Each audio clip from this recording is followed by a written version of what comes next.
créer de la confiance, il ne faut pas être un bâtard tout simplement. C'est-à-dire que si tu commences à essayer d'arnaquer les gens, de mettre des process pour manipuler les gens et te faire juste plein d'argent et utiliser ton client finalement comme un moyen et non comme une fin, en fait tu vas te cramer et les gens ne sont grave pas cons, ils passent pas à l'action bêtement. Alors ils vont le faire peut-être une fois, mais de base, si tu n'es pas sincère sur le long terme, ça va être très dur de durer.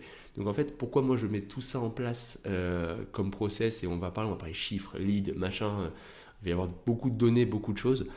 C'est tout simplement parce que je suis convaincu que je peux aider un vidéaste à vraiment passer une étape dans sa vie. Je pense qu'il y a vraiment un avant, après mon accompagnement. Clairement, j'en suis convaincu.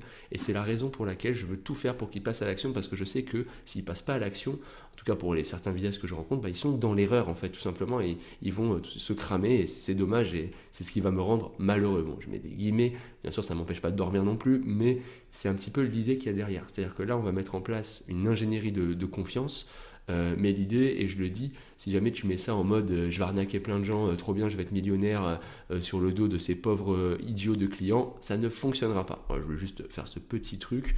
Deuxième petit truc, il y a 3 cases, ça va.